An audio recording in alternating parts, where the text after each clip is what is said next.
పైకి చెప్పకపోయినా కూడా ఇండస్ట్రీలో ఎన్నో సెంటిమెంట్స్ ను ఫాలో అవుతూ ఉంటారు. అందులో స్టార్ డైరెక్టర్ల నుంచి స్టార్ హీరోల వరకు అందరూ ఉంటారు. వారిలో మాటల మాంత్రికుడు త్రివిక్రమ్ కూడా ఒకరు. అతనికి కూడా ఓ సెంటిమెంట్ ఉంది. అదే టైటిల్ సెంటిమెంట్. గత కొంతకాలంగా త్రివిక్రమ్ తాను తీసే సినిమాలకు ఆ అక్షరంతో మొదలయ్యే టైటిల్స్ నే ఎక్కువగా పెడుతూ వస్తూ ఉన్నారు. అందులో భాగంగానే ఇప్పటికే త్రివిక్రమ్ నుంచి 5-6 సినిమాలు రాగా ఇప్పుడు మరోసారి ఆ సెంటిమెంట్ ను ఫాలో అయ్యారు మాటల మాంత్రికుడు. విక్టరీ వెంకటేష్ తో మొదటిసారిగా త్రివిక్రమ్ చేస్తున్న సినిమాకు కూడా ఆ సెంటిమెంట్ తోనే ఆదర్శ కుటుంబం AK-47 అనే టైటిల్ ను పెట్టారు. టైటిల్ చూస్తూ ఉంటేనే ఎంతో తెలుగుదనం ఉట్టిపడుతూ ఉంది. దానికి AK-47 అనే ట్యాగ్ లైన్ పెట్టడంతో ఏదో క్రైమ్ టచ్ ఇస్తారేమో అని అంతా భావిస్తూ ఉన్నారు.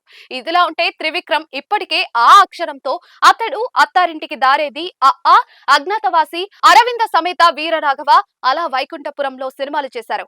వాటిలో ఒక్క అజ్ఞాతవాసి తప్పించి మిగిలినవన్నీ కూడా మంచి హిట్లుగా నిలిచిన సినిమాలే.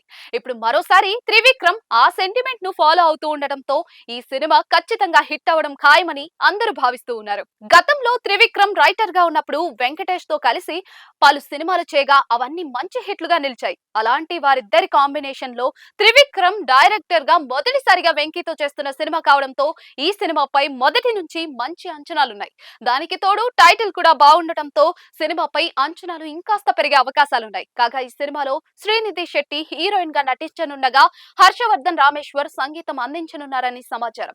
హారిక హాసిని క్రియేషన్స్ బ్యానర్ లో రూపొందుతున్న ఈ సినిమా వచ్చే ఏడాది సమ్మర్ కు ప్రేక్షకుల ముందుకు రానున్నట్టుగా మేకర్స్ అనౌన్స్ చేశారు.